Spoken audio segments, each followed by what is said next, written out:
Graça e paz, irmãos. Hoje nós vamos estudar Apocalipse capítulo 5, que trata sobre o livro selado, e que o Cordeiro pega esse livro da mão daquele que está sentado no trono.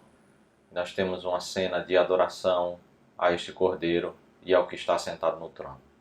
Estamos agora na segunda sessão do livro de Apocalipse, que vai do capítulo 4 ao capítulo 7. Já vimos no capítulo 4 a visão do trono do Senhor e como ele é adorado porque ele é o Criador.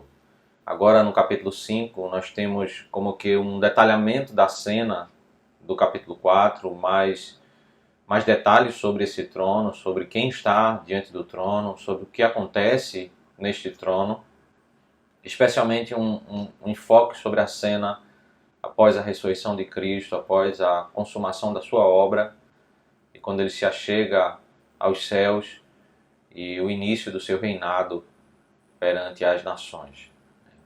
É um capítulo que trata o tema vinculado ao capítulo 4. Veja-se no capítulo 4, verso 11, a adoração é: Tu és digno, Senhor e Deus nosso, de receber glória, a honra e o poder, porque criaste todas as coisas. É uma adoração ao Senhor com ênfase na obra da criação.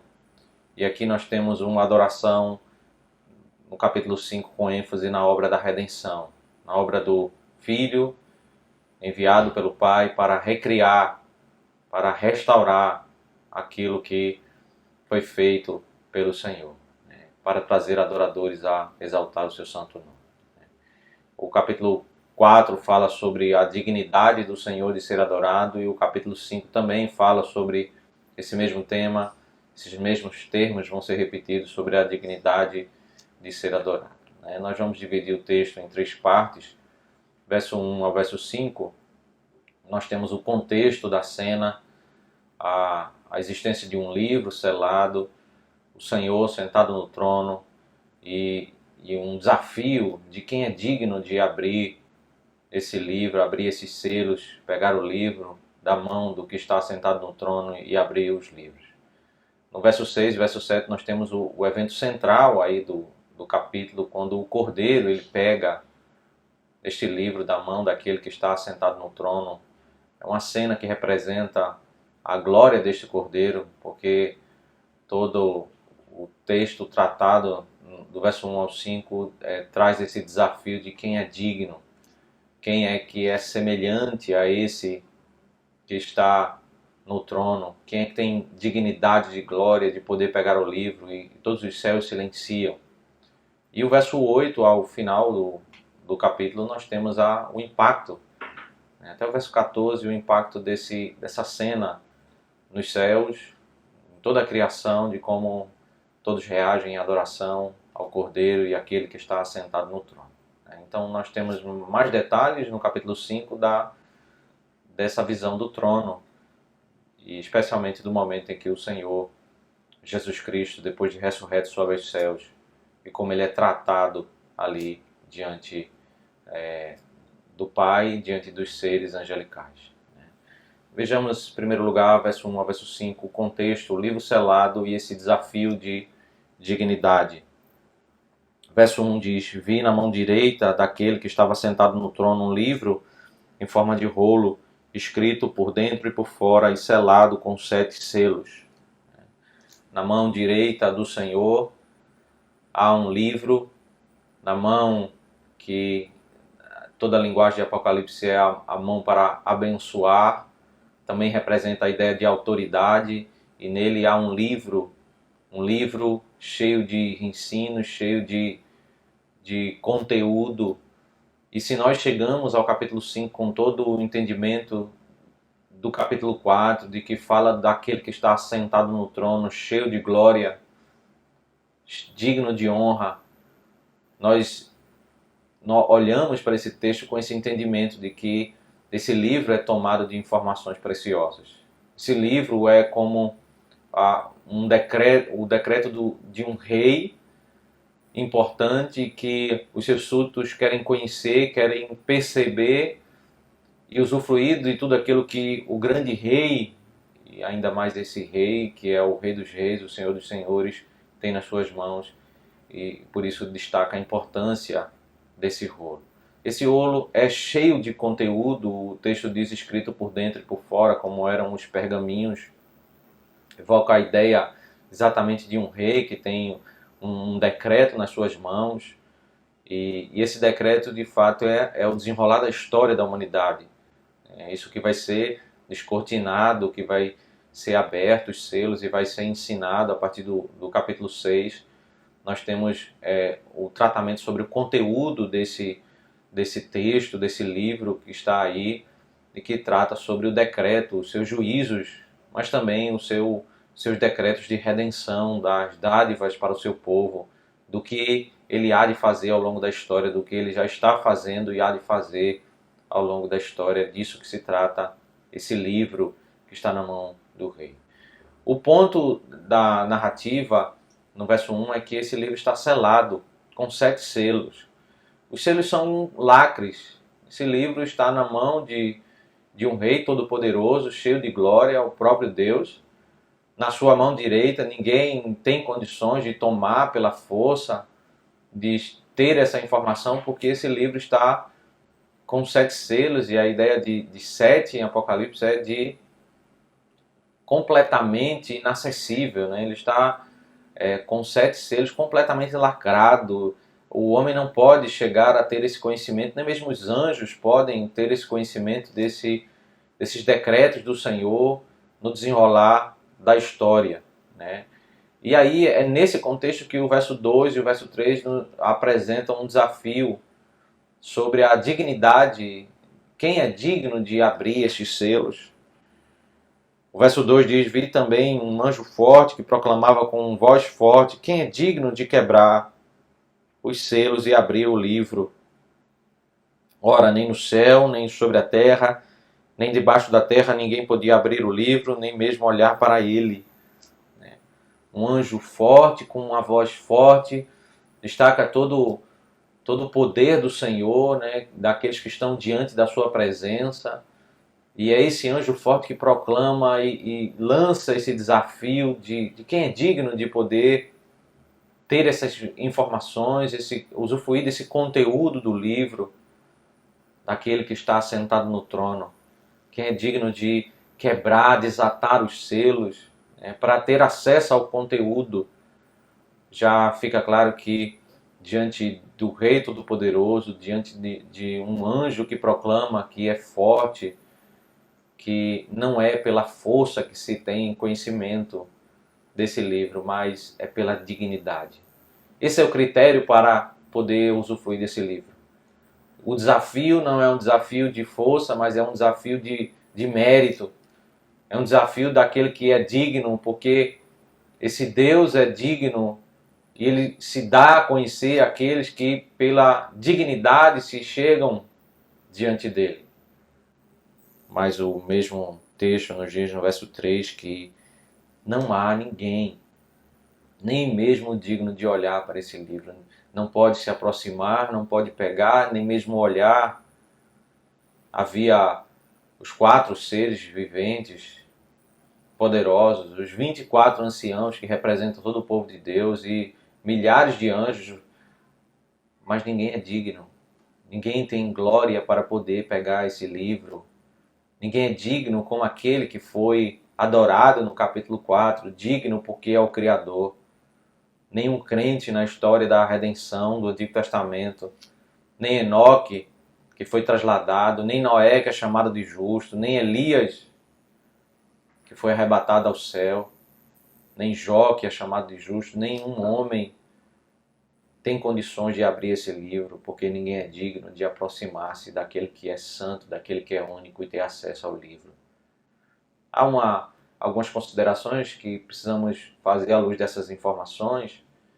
É que esse texto é tratado naqueles dias em que o imperador ele se qualifica como um homem acima dos demais homens, o Rei dos Reis e Senhor dos Senhores, como aquele que era adorado. Mas a cena nos céus ela é totalmente diferente daquilo que os homens do modo como os homens tratam o imperador na terra. Os homens se prostram diante do imperador, exaltam o imperador se autoglorifica, mas nos céus não há ninguém, nem mesmo entre os seres celestiais, que possa ter a dignidade compatível com o Senhor. Esses poucos versos confrontam toda a ideia do Império Romano de exaltar homens, imagens, seres criados, como se eles pudessem ter a glória do Criador. Somente o Senhor, somente Ele é digno, somente Ele é exaltado. O texto nos mostra a distância entre o Senhor e a sua criação, como Ele está acima.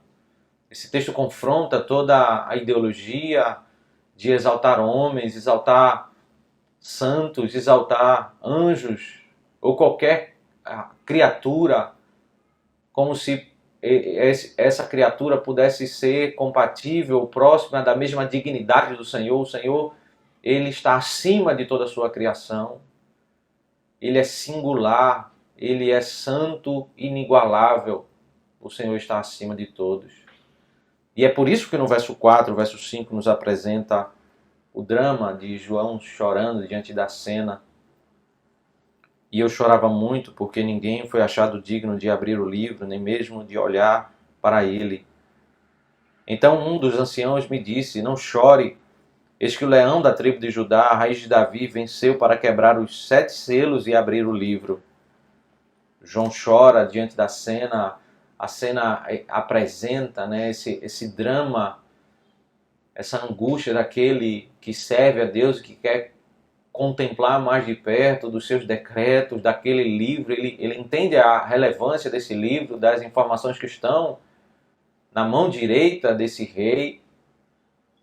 Não, a cena não caracteriza o homem ímpio que é marcado pelo desinteresse, pelo desprezo às coisas de Deus. Ele não quer conhecer aquilo que o Senhor decreta, porque nem mesmo ele acredita que o Senhor ele governa a história.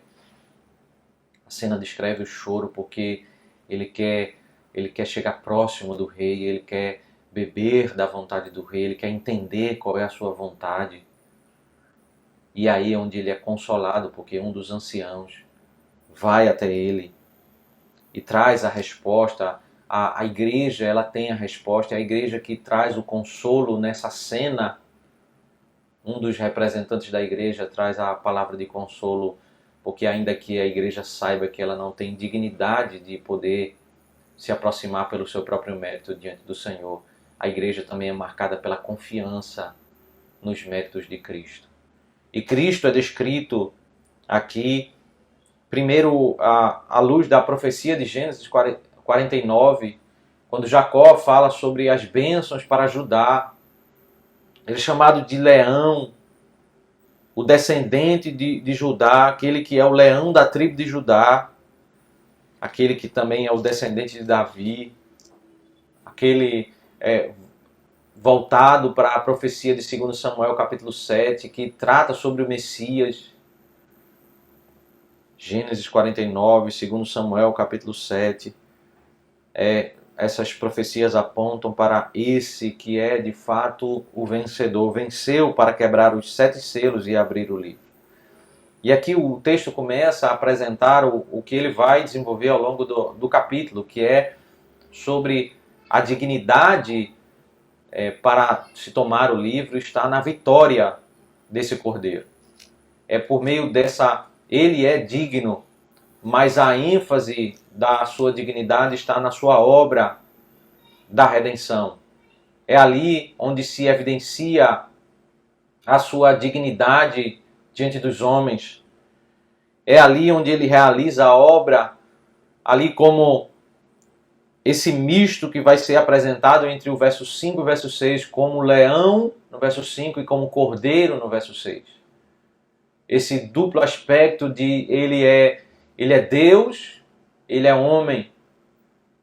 A sua exaltação e a sua humilhação, ele como aquele que, como Deus homem, representando os homens, ele se mostra digno de tomar o livro para abençoar os homens, para revelar aos homens e especialmente para conquistar os homens para Deus, para fazer uma colheita no meio de todas as nações. Ele é o leão da tribo de Judá, que venceu, e a sua vitória é a morte na cruz. É na cruz que ele tem a vitória. É na cruz que ele realiza a obra de salvação. É na cruz onde ali ele, como diz Colossenses capítulo 2, ele despoja os principados e potestades. É na cruz onde ele destrói o plano de Satanás de destruir o homem, como diz Hebreus capítulo 2, verso 14. A cena é Cristo agora ressurreto, esse o leão da tribo de Judá, raiz de Davi, ele que tem a dignidade de abrir os selos diante do Pai, pegar esse livro pós-ressurreição para abrir esses decretos para todos os homens. E aí nós temos a cena principal do capítulo, que é o verso 6 e o verso 7, é uma cena que descreve a glória do Cordeiro. O que vai ser tratado do verso 8 ao 14 é aqueles que estão diante do trono, eles adorando ao Senhor, e os termos que eles usam, eles estão refletindo essa cena do verso 6 ao verso 7. O que é que eles entendem por essa cena sobre a glória do Redentor, a glória daquele que está sentado no trono e a glória da obra da redenção. E a cena no verso 6 nos diz: então vi no meio do trono e dos 4 seres viventes e entre os anciãos, em pé um cordeiro que parecia que tinha sido morto. Ele tinha 7 chifres, bem como 7 olhos, que são os 7 Espíritos de Deus enviados por toda a terra. E nós temos o verso 6. Temos a descrição do cordeiro. E logo no início do verso 6 se retoma a descrição daqueles que estão diante do trono, aquilo que já foi mencionado no capítulo 4, sobre os 4 seres viventes e os 24 anciãos. Eles estão ali diante do trono, e é nesse contexto de proximidade do trono que nós temos um cordeiro em pé que parecia que tinha sido morto. Né? A sua marca, a sua característica é aquele que foi morto. É porque a cena ela quer nos descrever que isso ocorre após a sua morte. A narrativa vai nos colocando para esse evento pós-ressurreição, Cristo marcado como morto, ele ressurreto diante do Pai e diante da corte celestial. Ele está ali após a sua vitória para ser honrado perante os céus. Ele é o leão, mas ele é um cordeiro. Ele é aquele que é Deus, ele é aquele que governa sobre toda a história, mas é aquele que fez homem para morrer como cordeiro, submisso ao Pai. Ele se entrega voluntariamente para morrer em favor dos homens, ele se faz homem para beneficiar aqueles a quem ele escolheu. Mas ele é um cordeiro que precisa ser visto com esse misto de glória e fraqueza. Porque ele tinha 7 chifres, como 7 olhos e 7 espíritos. Os 7 chifres apontam para a sua onipotência, porque o chifre ele tem essa ideia na linguagem bíblica sobre poder, e ao dizer que ele tem 7 chifres, fala sobre a sua onipotência, ele é todo poderoso. Ele tem os 7 olhos, porque ele é onisciente, ele vê tudo. E os 7 espíritos que é enviado por toda a terra fala sobre a sua onipresença. Esse cordeiro que se apresenta em fraqueza, mas também em glória, porque ele tem que ser visto nessa perspectiva como Deus homem, em exaltação, porque ele é Deus, mas como homem, como representante dos homens, aquele que foi morto para beneficiar os homens. O verso ele fala sobre essa fraqueza e glória. O Deus homem que foi humilhado, mas agora está exaltado diante da corte celestial, o onisciente, onipotente e onipresente. E o verso 7 descreve: o cordeiro foi e pegou o livro da mão direita daquele que estava sentado no trono. Essa é a cena que representa a ideia de de ter a autoridade recebida. Ele é reconhecido perante toda a corte celestial como o rei perante toda a criação. O Senhor sempre foi rei, o Senhor Jesus Cristo sempre foi rei, ele, por intermédio dele, todas as coisas foram criadas, a Escritura diz. Mas agora ele é estabelecido, ele assume a natureza humana e agora como Deus homem, ele é estabelecido como rei redentor para governar todas as nações. Ele vai agora como rei redentor, ele vai subjugar os seus inimigos, derramar a sua ira sobre os seus inimigos e ele vai conquistar o coração daqueles a quem lhe pertencem. Ele vai começar o seu período de governo perante todas as nações como rei redentor. A cena descreve ele como superior a esses 4 seres viventes e os 24 anciãos, toda a criação, porque somente ele é digno de tomar o livro. Somente ele é digno de chegar àquele que está sentado no trono. A cena esclarece que ele tem a mesma dignidade daquele que está sentado no trono, porque esse Apocalipse capítulo 4, verso 11, descreve que o que está sentado no trono é digno porque é o Criador, digno pela obra da criação. Apocalipse capítulo 5, versos 6 e 7 nos revela que agora o Cordeiro é digno pela obra da redenção, porque é na obra da redenção que ele conquistou a sua vitória. A cena descreve aquilo que é tratado no Salmo de número 2, Cristo subindo aos céus e ali sendo estabelecido como rei sobre as nações para passar a governar como rei redentor. Alguns conceitos nós podemos meditar aqui até esses versos é que na terra, no desenrolar da história, os homens olharam para esse cordeiro e o consideraram impuro e imoral, e por isso ele foi julgado, condenado e ele foi morto fora da cidade, como um criminoso blasfemo, como aquele que é impuro para não contaminar o ambiente deles. Ele foi expulso, ele foi rejeitado pelo próprio povo. Mas nos céus o conceito é completamente diferente. Ele é aquele que é o único que é digno de tomar o livro.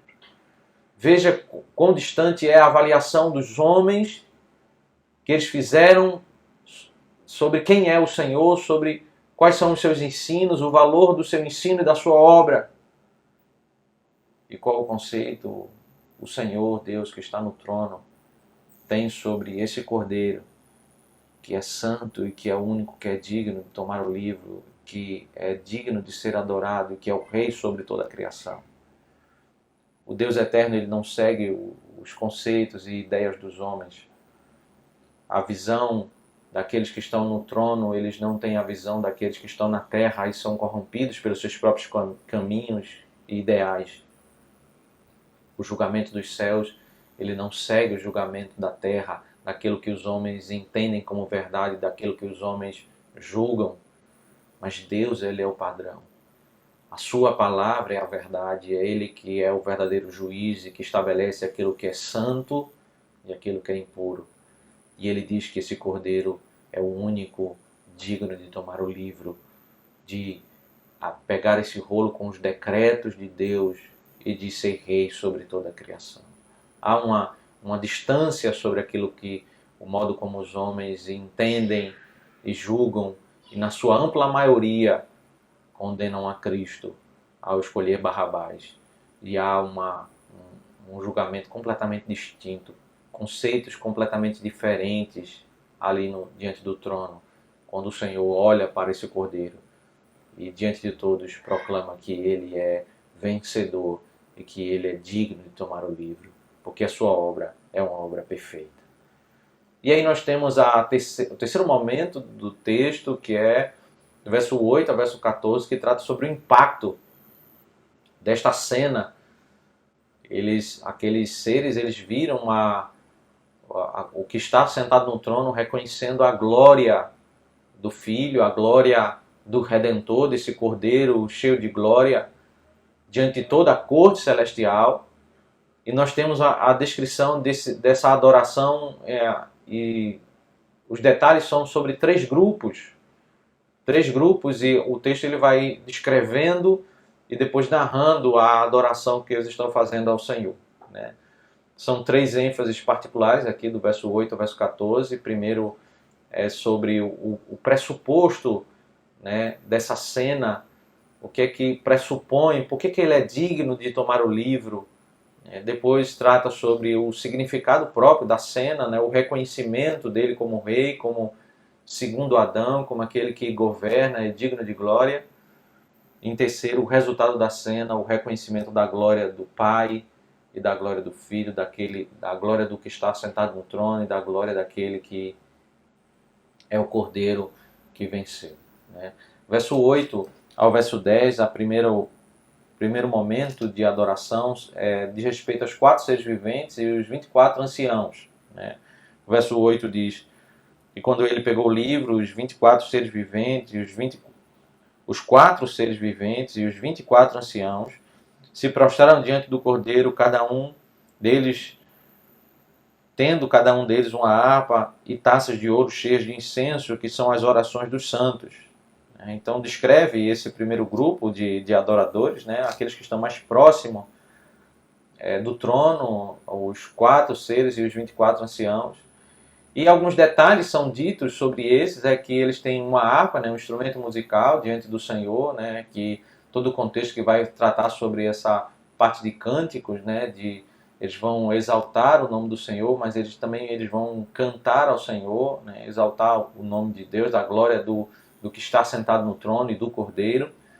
E eles têm as taças cheias de incenso, né, essa figura do Antigo Testamento, do livro de Levítico, fala muito forte ao coração do povo sobre o valor de nós orarmos, né? A importância de nós orarmos ao Senhor, porque as nossas orações elas sobem à presença de Deus como um aroma suave.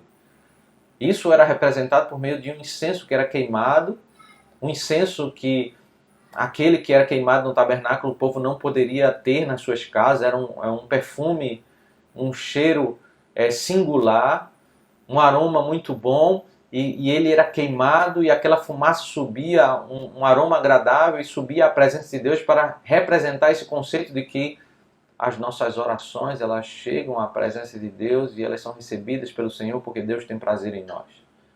Esses seres que estão mais próximos do trono estão com as taças cheias das orações do povo de Deus. E eles entoavam um novo cântico, né, o verso 9, e cantavam um cântico novo dizendo: digno és de pegar o livro e de quebrar os selos, porque foste morto e com o teu sangue compraste para Deus os que procedem de toda tribo, língua, povo e nação. E para o nosso Deus os constituíste reino e sacerdotes, e eles reinarão sobre a terra. Eles falam sobre o pressuposto dessa cena, porque ele é digno de tomar o livro. Porque ele foi morto, né? Eles voltam para a adoração deles, está centrada nessa obra da morte de Cristo, a obra da redenção. Eles estão cantando, né? Primeiro elemento importante de destacar aqui é que eles estão cantando em harmonia com aquilo que eles estão presenciando de Deus.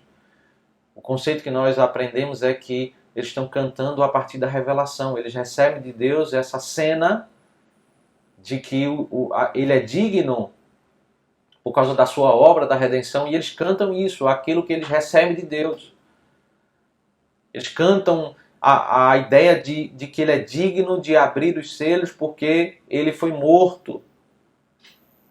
A sua obra, da sua morte, ela é uma vitória, porque é por meio da sua morte que ele compra para Deus os que pertencem de todas as nações. A sua morte faz essa obra da redenção. Eles cantam sobre a vitória de Cristo, a obra de Cristo, a salvação de povos. A implicação da sua morte é isso, a salvação de vários povos. E como esses povos serão constituídos em uma posição singular, porque o cântico também fala sobre como esses povos são constituídos como reino e sacerdotes, e reinarão sobre a terra. É sobre a posição desses salvos.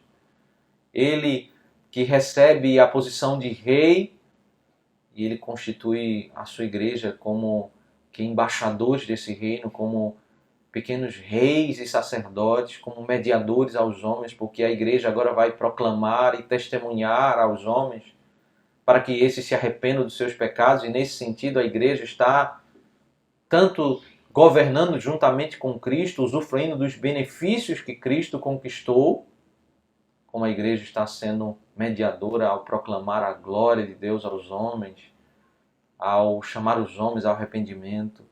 E desse modo a igreja é feita como reis e sacerdotes, reino e sacerdotes, diante de um mundo de trevas, diante de um mundo subjugado pelas trevas, subjugado por Satanás. A igreja é constituída como um instrumento de levar essa mensagem de salvação aos povos. Então o primeiro grupo, ele adora ao Senhor, destacando por que ele é digno de ser adorado, é por causa da sua obra de redenção, porque isso traz salvação a vários indivíduos e isso muda o status desses indivíduos, fazendo eles uma posição honrosa de reino e sacerdote. Mas aí a descrição do texto vai para um grupo mais distante do trono, verso 11, verso 12, quando descreve a adoração de milhares de anjos. Seguindo a mesma estrutura, do verso 8 ao verso 10, primeiro se descreve quem são os adoradores e depois fala exatamente sobre a adoração que eles fazem ao Senhor. Vi e ouvi uma voz de muitos anjos ao redor do trono, dos seres viventes e dos anciãos, cujo número era de milhões de milhões e milhares de milhares, proclamando com voz forte: digno é o Cordeiro que foi morto de receber o poder, a riqueza, a sabedoria, a força, a honra, a glória e o louvor. Esse grupo mais afastado do centro do trono, que ali está primeiro os 4 seres viventes, depois 24 anciãos, e mais distante estão agora milhares e milhares de anjos, de seres celestiais que estão com voz forte, eles estão adorando, exaltando, e essa adoração ela descreve não agora mais o pressuposto, mas a cena, o significado da cena é que ele recebe a honra, ele recebe a glória, o reconhecimento de que ele é digno de glória. Ao tomar o livro, ao receber o livro daquele que está sentado no trono, essa cena ela dramatiza o conceito de que ele é rei perante todos os povos. Ele é digno de ser exaltado. Esse que é digno porque foi morto. Veja novamente a centralidade de como eles adoram, falando sobre a história da redenção. Eles não estão contando as próprias narrativas de quem são e como são os seres viventes, como são os 24 anciãos. Existe um enfoque, uma centralidade nessa adoração da obra de Cristo, da obra da vitória, nessa obra que eles próprios têm prazer em narrar, em cantar, em reconhecer a glória do Cordeiro. E eles descrevem que ele é digno de receber o poder, a riqueza, a sabedoria, a força e a honra, glória e o louvor. Eles estão falando sobre esse novo momento agora em que, como Deus homem, ele é estabelecido como Rei das Nações. Eles estão descrevendo, a cena de Cristo tomar o livro, e o significado da cena é que Cristo é estabelecido como Rei perante as nações. Ele vai governar agora como o segundo Adão. O homem, em Gênesis capítulo 1, ele foi estabelecido como Rei sobre toda a criação, como representante de Deus para governar a criação, para subjugar e dominar a criação. Mas ao cometer o pecado, ele vai sendo despojado desse seu ofício de rei, e ele passa a perder o domínio, ele vai sendo despojado pouco a pouco. A terra se volta contra o homem quando produz cardos e abrolhos. Os próprios animais, depois do dilúvio, eles passam a atacar os homens, e o homem passa a perder o controle sobre a própria criação. O homem se volta contra o próprio homem, um homem matando o outro. mas é em Cristo que essas coisas elas são restauradas quando Ele é estabelecido como Rei, Ele como Deus homem, Ele passa a governar agora, restaurar essa obra de governar a criação como homem. E aí nós temos o terceiro momento de adoração, no verso 13, a adoração agora descrita sobre toda a criação nos céus e na terra. Veja, vai do mais próximo do trono para mais distante. O verso 13 diz: Então ouvi que toda criatura que há no céu e sobre a terra, debaixo da terra e sobre o mar, e tudo que neles há, estava dizendo: Aquele que está assentado no trono e ao Cordeiro sejam o louvor, a honra, a glória e o domínio para todos sempre. Descreve essa estrutura da adoração indo mais para longe, mais a todos os céus, toda a terra, toda a criação, reconhecendo a glória daquele que está sentado no trono e do Cordeiro. O livro ele sai da mão do trono, da mão daquele que está sentado no trono para o Cordeiro. O Cordeiro é exaltado, mas todos voltam para exaltar novamente aquele que está sentado no trono. Sai do Senhor e volta para o Senhor. Ele revela a sua vontade, ele realiza a sua obra para conduzir pessoas a exaltar o seu nome, ao Deus eterno, aquele que está no trono, e aquele que é o seu Filho, o Cordeiro, que também é digno de ser adorado. A Ele sejam o louvor, a honra, a glória e o domínio para todos sempre. É Ele quem reina por toda a eternidade. Ainda que os homens achem que podem desprezar o Senhor e reinar sobre impérios na terra, como nesse contexto do Império Romano, mas o que o texto de Apocalipse deixa muito claro: há um Deus eterno que domina sobre toda a eternidade, é Ele quem governa, é Ele quem deve ser adorado e deve ter o reconhecimento dos homens, reconhecimento de toda a criação. É isso que está acontecendo quando Cristo subiu aos céus. E os 4 seres viventes respondiam: Amém. Também os anciãos se prostraram e adoraram. O verso 14, ele como que ele faz um fechamento sobre essa seção, do verso 8 ao 14, e ele repete alguns termos do verso 8. Primeiro temos a palavra de confirmação daquilo que é a adoração devida. A igreja ela adora seguindo essa mesma estrutura que está aqui desses seres celestiais, quando eles confirmam aquilo que fala sobre a glória de Deus, a glória de Cristo, sobre a obra da redenção, sobre a dignidade de Deus ser adorado. Esses seres celestiais, eles confirmam tudo isso que foi exaltado, todos esses cânticos que foram dirigidos ao Senhor, e se repete a mesma estrutura do verso 8, quando eles se prostram e eles adoram. Começa-se a estrutura da adoração com esses seres mais próximos do trono, os 4 seres e os 24 anciãos se prostrando, e termina com a mesma cena, eles se prostrando e adorando diante do Senhor. É uma estrutura bem comum na linguagem, na estrutura judaica de estabelecer essa estrutura de paralelismo, de adoração, e o verso 14 ele faz o fechamento dessa estrutura de que esses seres estão adorando o Senhor. Quais são as aplicações que nós podemos extrair desse texto? Primeiro é pensar um pouco sobre esse livro. O capítulo ele trata sobre a importância desse livro, mas perceba que ainda não temos uma descrição e um detalhamento sobre o conteúdo do livro, porque é exatamente sobre isso que o capítulo 6 ele vai tratar. Vai começar a ser aberto esses lacres, esses selos, e à medida que cada selo é aberto, nós temos algumas informações sobre os decretos de Deus, sobre o desenrolar de Deus na história. Há um momento singular na história, foi quando Cristo, depois da sua morte, sobe aos céus, e ele toma esse livro, e decretos de Deus agora são derramados sobre a história da humanidade. Estamos, de fato, nos últimos dias, após a ressurreição de Cristo e sua ascensão, quando esses decretos passam a ser cumpridos, o derramar de Deus sobre aquilo que ele havia determinado na história da humanidade. Esses decretos, nós vamos ver, tratam sobre juízo, mas também tratam sobre a redenção de povos.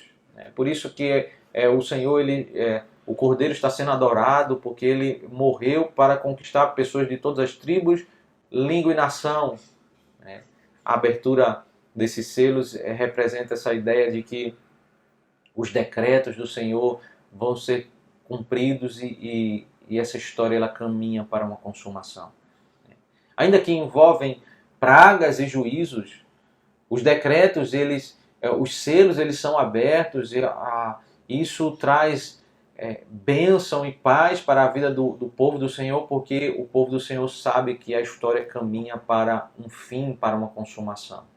A história não está caminhando, né, sem um determinar, sem um plano estabelecido, mas a história está caminhando para uma consumação pelo Senhor. E esse livro, que tem também as informações, ele é importante porque na abertura desse livro que nós vamos ver o Senhor conduzindo a história para a sua consumação, né? Fazendo com que o povo de Deus seja livre de todas as angústias e sofrimento que passam nesta vida, né? O capítulo destaca também a importância do Filho de Deus, né? Ele é o leão, ele é o cordeiro.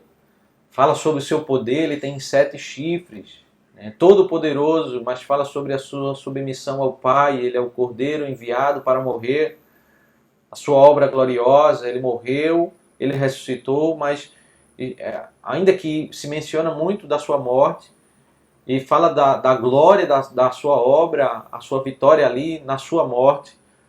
A cena descreve um momento em que ele ascende aos céus pós-ressurreição, e ele é estabelecido como rei sobre as nações para agora fazer com que os decretos de Deus, especialmente de juízos e de redenção para todos os povos, sejam agora aplicados, né? Descreve a cena do Salmo 2, ele é estabelecido como segundo Adão, como rei sobre toda a criação, agora para salvar todos os povos, né?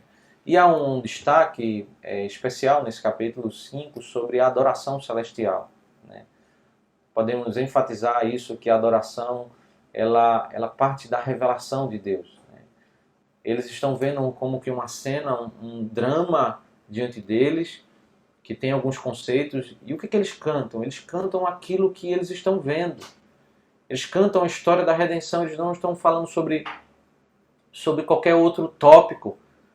Parte de Deus, Deus se revela e eles voltam para Deus para cantar aquilo que Deus revela, porque eles não têm como cantar a Deus algo melhor. A adoração ao Senhor nesse capítulo trata sobre a glória de Deus, a glória da obra da redenção, da morte de Cristo, e da posição honrosa e graciosa que os redimidos se encontram como reino e sacerdotes. O Senhor, ele é digno de glória, porque ele é o Criador, porque ele é o Redentor, e eles cantam sobre a graça de Deus, como eles são abençoados nessa posição em que eles foram resgatados, né? Nós fomos criados para o louvor da sua glória. Efésios capítulo 1 nos diz isso por 3 vezes. E nós fomos redimidos para o louvor da sua glória. Por causa da obra da criação e por causa da obra da recriação, da redenção, que o propósito original do homem ele é restaurado, e para isso nós fomos criados para louvor da sua glória. Apocalipse capítulo 6 vai começar a tratar sobre o conteúdo desse livro, mas em Apocalipse 5 nós concluímos chegando a esse entendimento de que a partir da obra de Cristo nós somos conduzidos a adorar a Deus e adorar de modo correto, partindo da sua revelação e adorando, contando a própria narrativa que Deus nos entregou, né? Que o Cordeiro ele é digno de ser adorado porque ele morreu por nós, porque ele nos redimiu. Esse é o cântico que deve estar em nossa boca. Esse é um novo cântico, o cântico da redenção, o cântico da história de Cristo, não da nossa própria história, não do nosso próprio testemunho, mas do testemunho da obra dele, da redenção dele. E é assim que ele estabelece a adoração, e é assim que ocorre a adoração nos céus. E por isso é assim que a igreja deve adorar o Senhor, né? do mesmo modo que a adoração que ocorre diante do trono, que é a adoração que é aceitável ao Senhor, é a adoração que fala sobre a obra de Cristo, que fala sobre a redenção dele, que conta a história dele. Nós cantamos e nós também dizemos amém. E aí nós cumprimos o propósito pelo qual nós fomos salvos, de reconhecer a glória do Senhor. Que Deus nos abençoe e nos faça compreender essas verdades. Vamos orar ao Senhor. Senhor nosso Deus, nós te damos graças por tão grande obra de salvação, porque o Senhor nos ajuda, Deus, a reconhecermos a tua glória, reconhecermos como nós devemos te adorar, como nós devemos reconhecer a glória do teu santo nome, a glória do teu Filho, Deus, que foi morto na cruz do Calvário, uma obra tão grandiosa de vitória, e que ele é estabelecido, Deus, como Rei de todas as nações para derramar os teus juízos e também, ó Deus, fazer com que vidas sejam resgatadas, fazer a colheita no meio dos povos e levantar um povo, ó Deus, que tenha prazer para exaltar o teu santo nome. Te louvamos, ó Deus, pelos teus decretos, pelo teu livro, ó Deus, pela tua vontade. Nos ajuda, ó Deus, a conhecermos mais de ti, usufruirmos da tua presença. Isso que nós te suplicamos, em nome de Cristo. Amém.